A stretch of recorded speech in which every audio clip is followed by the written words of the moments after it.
नमस्कार, आप देख रहे हैं एवन उत्तर प्रदेश। मैं हूं आपके साथ हर्षदा जोशी। आइए नजर डाल लेते हैं इस वक्त की हेडलाइंस पर। अपने पैतृक गांव के दौरे पर सीएम योगी आदित्यनाथ बचपन को याद कर खुश आए नजर। गांव में गलियों में घूमकर बचपन को किया याद।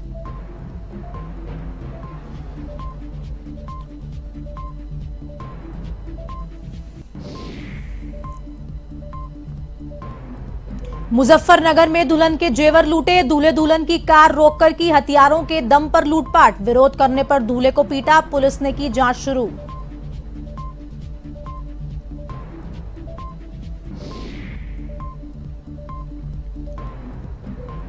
प्रयागराज पुलिस को मिली बड़ी सफलता। सामूहिक हत्याकांड के आरोपियों पर कसा शिकंजा। मुठभेड़ में 3 को लगी गोली, 7 गिरफ्तार। हत्या की कई वारदात की कबूल।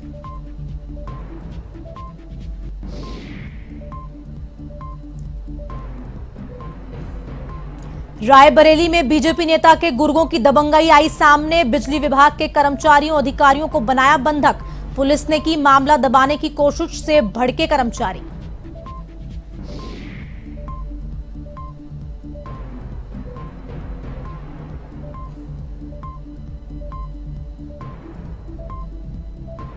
यूपी में लगातार पैर पसार रहा कोरोना। 170 मामलों के साथ नोएडा फिर बना एपिसेंटर। बढ़ते मामलों पर सरकार की नजर तो चिकित्सा विभाग भी दिख रहा गंभीर।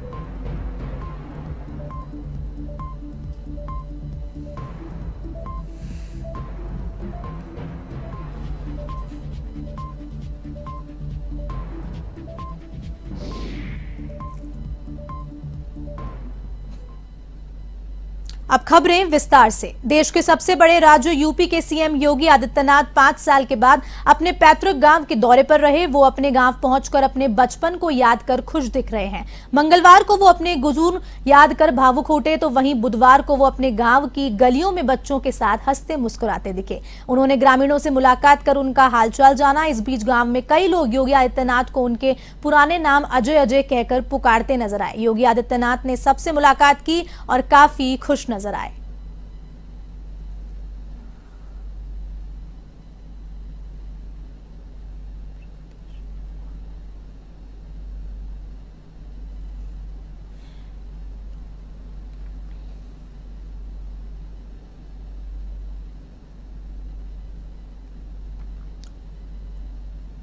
'प्रगतिशील समाजवादी पार्टी के प्रमुख शिवपाल यादव ने सपा अध्यक्ष और भतीजे अखिलेश यादव पर जोरदार हमला किया है। उन्होंने अपना दर्द जाहिर करते हुए कहा कि जिसे चलना सिखाया वहीं उन्हें रौंदता रहा। शिवपाल यादव के इस बयान पर उत्तर प्रदेश सरकार के औद्योगिक विकास मंत्री नंद गोपाल गुप्ता नंदी ने सपा के राष्ट्रीय अध्यक्ष अखिलेश यादव पर बड़ा हमला किया है। चाचा भतीजे के विवाद और बयानबाजी पर मंत्री नंदी ने ट्वीट वार किया है। नंदी ने बयान पर पलटवार करते हुए लिखा है कि पिता समान चाचा का यह कहना बताता है कि अखिलेश यादव एक दंभी, अहंकारी और एहसान फरामोश व्यक्ति हैं। जिस तरह से पप्पू ने कांग्रेस मुक्त भारत बनाने में महत्वपूर्ण भूमिका निभाई है, वैसे ही टीपू भी सपा को समाप्तवादी पार्टी बनाने के लिए लगातार प्रयास कर रहा है।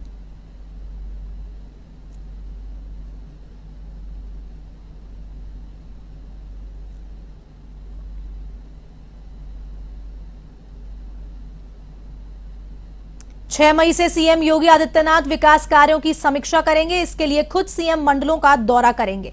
यूपी में 18 मंडल हैं और सीएम सभी मंडलों में जाएंगे। सीएम का सबसे पहला दौरा रामनगरी अयोध्या का होगा। प्रभु श्रीराम का आशीर्वाद लेकर वे विकास कार्यों की समीक्षा करेंगे। 7 मई को सीएम योगी आदित्यनाथ झांसी मंडल के दौरे पर रहेंगे। अधिकारियों के साथ विकास कार्यों की समीक्षा करेंगे। इसी के साथ ही हर मंडल में सीएम अपने समीक्षा बैठक के दौरान गेहूं खरीद की प्रगति रिपोर्ट भी देखेंगे। यूपी में सरकार की वापसी के साथ ही सीएम योगी ने अपना एजेंडा तय कर लिया है। लखनऊ में सभी विभागों के मंत्री और अधिकारियों के साथ समीक्षा बैठक कर रोड मैप तैयार किया है। अब सीएम अधिकारियों के बताए विकास कार्यों की हकीकत जमीन पर उतरकर देखेंगे। उसी मंडल में अधिकारियों से वहां होने वाले नए विकास के कार्यों पर चर्चा भी करेंगे। जरूरी दिशा निर्देश भी देंगे। सरकार को जनता के बीच तक पहुंचाने के लिए सीएम ने इससे पहले अपने मंत्रियों को मंडलीय दौरे पर भेजा था।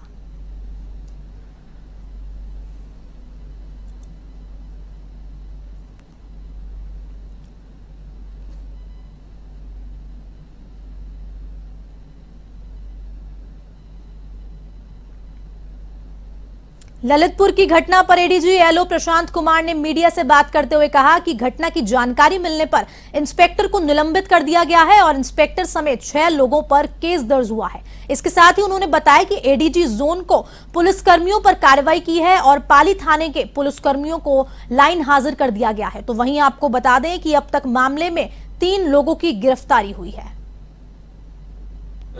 दुर्भाग्यपूर्ण घटना की सूचना जैसे ही मिली है, तत्काल थानाध्यक्ष को निलंबित करते हुए उनके विरुद्ध तथा अन्य नामजद व्यक्तियों के विरुद्ध अभियोग थाना पाली पे पंजीकृत किया गया है। इस संबंध में डीजीपी के द्वारा वहाँ के डीआईजी झांसी को ये जांच दी गई है कि किन परिस्थितियों में इस तरह के आरोप थाना स्टाफ पे लगे हैं तथा वहाँ के जो भी सुपरवाइजरी अफसर है, पर्यवेक्षण करने वाले अधिकारी हैं, एसपी सहित, उनमें उनकी क्या गलतियां हैं।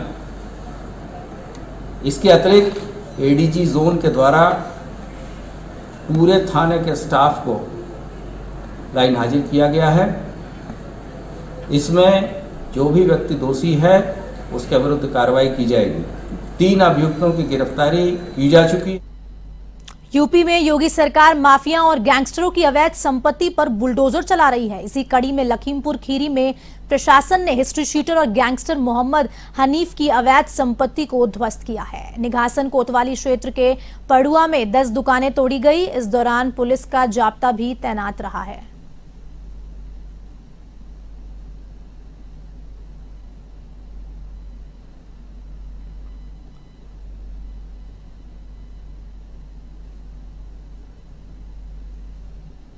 गैंगस्टर मोहम्मद हनीफ, जिसके विरुद्ध 24 मुकदमे दर्ज हैं। पिछले माह जो है गैंगस्टर एक्ट के अंतर्गत कार्रवाई करके उसकी 1,28 लाख की संपत्ति जिलाधिकारी द्वारा दिए गए आदेश के क्रम में कुर्क की गई थी। उसी कार्रवाई को आगे बढ़ाते हुए आज यहाँ खलिहान की भूमि पर जो 10 दुकानें बनी थी, जिसमें से 5 दुकानें मोहम्मद हनीफ की और 5 दुकानें उसके सहयोगी की थी, उसके ध्वस्तीकरण की कार्रवाई द्वारा की जा रही है। इस कार्रवाई के माध्यम से हम लोग सभी भूमाफियाओं को ये संदेश देना चाहते हैं कि कार्रवाई निरंतर जारी रहेगी और स्वयं या तो वो अपने अवैध कब्जे हटा लें और उसको खाली कर दें, नहीं तो हम लोग उन सभी अवैध कब्जों पर ध्वस्तीकरण की कार्रवाई करेंगे। यूपी में 28 फरवरी के बाद मंगलवार को कोरोना के सबसे ज्यादा मामले सामने आए हैं। तीसरी लहर के बाद ये अब तक की सबसे बड़ी संख्या है।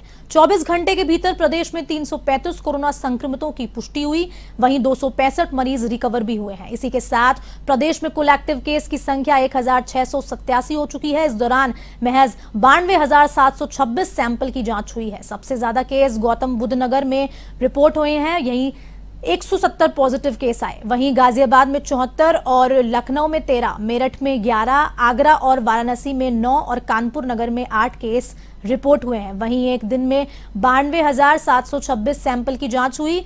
इससे पहले बीते सप्ताह ही सीएम योगी आदित्यनाथ ने टीम 9 की बैठक में डेली टेस्टिंग काउंट को बढ़ाकर 1.5 लाख तक ले जाने के निर्देश अफसरों को दिए थे।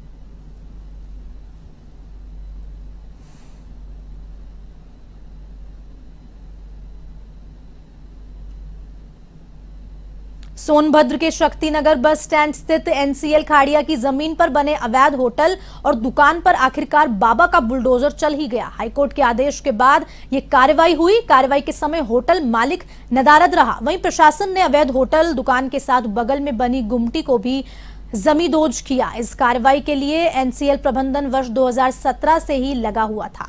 इससे पूर्व सुरक्षा बल की व्यवस्था न होने के कारण 2 बार कार्रवाई टल चुकी थी, लेकिन आज कार्रवाई के दौरान मौके पर एसडीएम द्रुधी शैलेंद्र कुमार मिश्रा, क्षेत्राधिकारी पिपरी प्रदीप सिंह चंदेल, थाना प्रभारी शक्तिनगर मिथिलेश कुमार के साथ बड़ी संख्या में अन्य थानों के फोर्स व पीएससी बल मौजूद रहा। एनसीएल की जमीन पर बने अवैध निर्माण के खिलाफ अब तक की सबसे बड़ी कार्रवाई मानी जा रही है। इस कार्रवाई से शक्तिनगर परिक्षेत्र में एनसीएल की भूमि पर कब्जा कर अवैध निर्माण करने वालों में हड़कंप मचा हुआ है।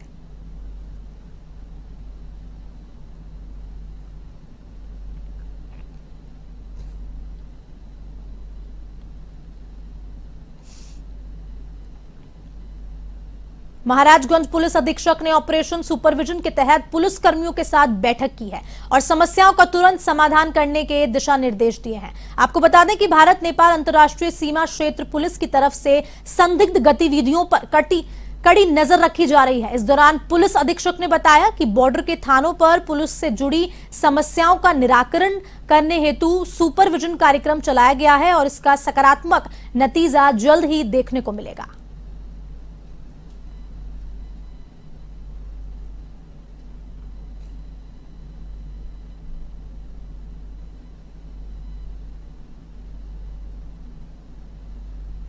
ये अंतर्राष्ट्रीय सीमा हमारे जनपद की एक प्रमुख खासियत है और इस पे अधिक बेहतर सुपरविजन के दृष्टिगत यहाँ कई थाने और कई चौकियाँ खुली हुई हैं। उनमें लगातार और बेहतर कार्रवाई हो सके इसके लिए एक बॉर्डर सुपरविजन स्कीम का प्रारंभ किया गया है और हमारे यहाँ जैसा कि आपको पहले से विदित है कि वादी संवाद दिवस भी मनाया जाता है, तो उसे ही हम बॉर्डर के थानों पर अभी प्रायोरिटी पे मना रहे हैं और बॉर्डर के थानों पर सभी विभिन्न विभागों से, वहाँ के सम्रांत नागरिकों से, वहाँ के पुलिसकर्मियों के साथ बैठक करके वहाँ की अगर कोई स्पेसिफिक समस्या है तो उसका निदान निकालने का ये प्रयास किया जा रहा है।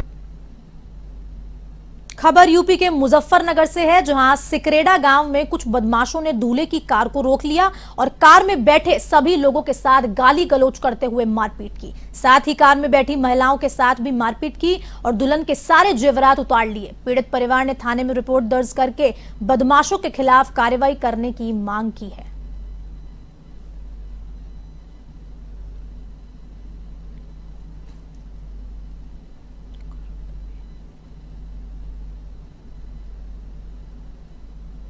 ये कल थाना सिखेड़ा क्षेत्र में सिखेड़ा गांव का मैटर है, जिसमें दो बारात जो वहां पे थी उनके आपस में कुछ लेकर झगड़ा हुआ था। इस संबंध में इन्होंने थाने को भी सूचना दी थी और मौके पे थाना पुलिस पहुंची थी और उसके आधार पर जो भी विधिक कार्रवाई है वो प्रचलित है। कौशाम्बी में सिराथू के पास ओवरटेक करने के चक्कर में दो बाइकों की आपस में जबरदस्त भिड़ंत हो गई। हादसे में एक बाइक सवार गंभीर रूप से घायल हो गया। इसके बाद राहगीरों ने एम्बुलेंस को फोन किया, लेकिन समय पर एम्बुलेंस नहीं पहुंची। सूचना पर पहुंची पुलिस ने तत्काल अपने वाहन से घायल को सिराथू के सरकारी अस्पताल पहुंचाया, जहां उसे गंभीर स्थिति में जिला अस्पताल रेफर किया।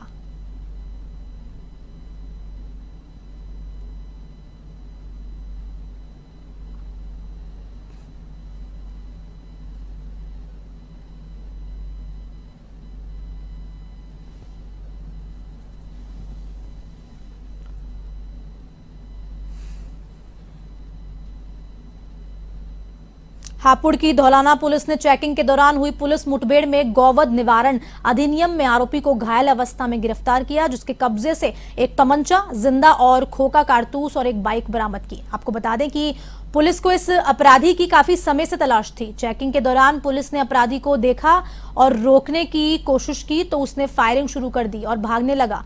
जवाबी फायरिंग में पुलिस ने अपराधी के पैर में गोली मारी और फिर उसे घायल अवस्था में दबोच लिया।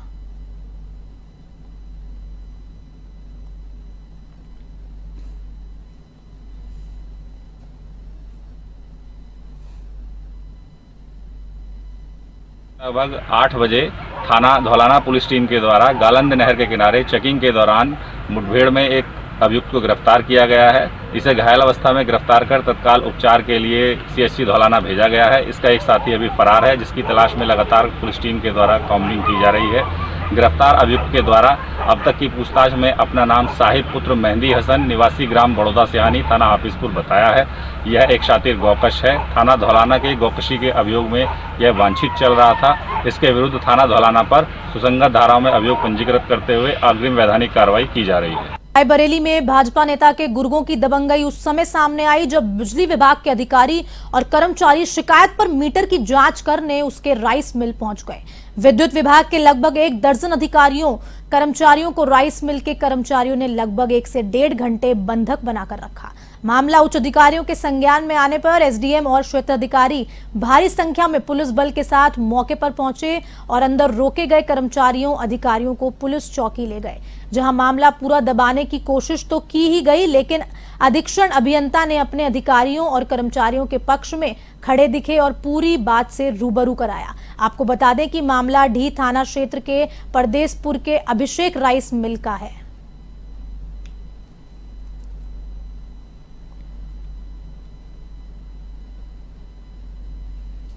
जा रहे हो इसको नहीं ले जाने देंगे, ये मीटर जो सही करना है यहीं करके लगा दीजिए, उसके बाद ही आपको जाने देंगे। जब ये हमको सूचना मिली तो हमने जो है जिलाधिकारी महोदया को बताया कि इस प्रकार का मामला है। उन्होंने तुरंत संज्ञान में लिया, पुलिस फोर्स भेजा वहाँ पर और पुलिस फोर्स गई और हमारे अधिकारियों कर्मचारियों को लेकर के आई और मीटर जो टेम्पर्ड था वो भी लेकर के आए हैं। हम लोग मामले को जो है अभी जो है प्रथम दृष्टया ये जो है विद्युत चोरी का मामला है और इसकी MRI रिपोर्ट से विश्लेषण कर रहे हैं और जो भी नियमानुसार होगा वो कार्रवाई की जाएगी। कानपुर देहात में एक घर की खुशियां उस वक्त मातम में बदल गई जब कलेवा के दौरान दुल्हन के पिता को हार्ट अटैक आ गया। मामला रसूलाबाद कोतवाली क्षेत्र के ककरारी गांव का है, जहां दुल्हन के पिता को हार्ट अटैक आ गया और शादी के मंडप में ही पिता की मौत हो गई, जिसके बाद शादी की खुशियां मातम में बदल गई।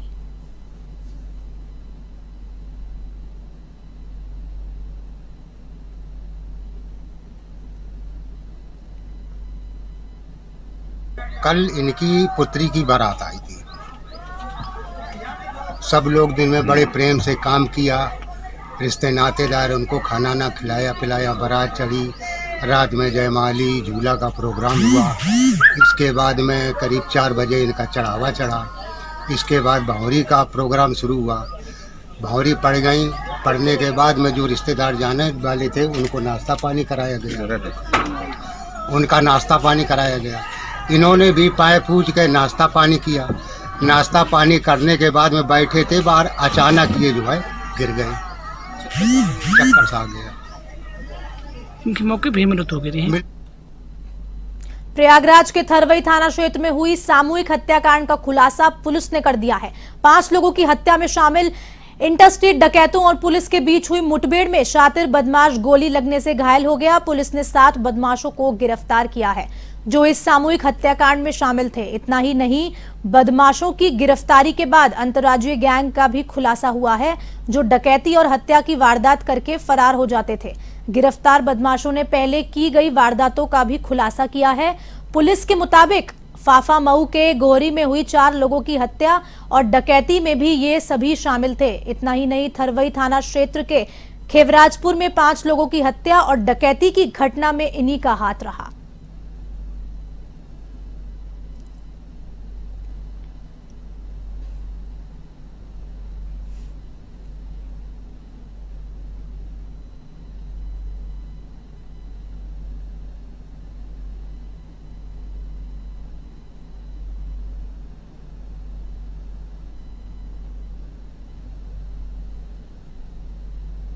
चित्रकूट में एक शादी समारोह में भारी बवाल हो गया। मामला राजापुर थाना क्षेत्र का है, जहां बारात में हर्ष फायरिंग के दौरान 4 लोगों को गोली लग गई। इसमें 2 लोगों की मौत भी हो गई और 2 गंभीर रूप से घायल हैं। जानकारी के अनुसार रेपुरा थाना क्षेत्र के इटावा महुलिया गांव से छीबो थड़िया बारात आई थी, जहां जयमाला के समय की गई हर्ष फायरिंग के धमाके से गांव में दहशत छा गई।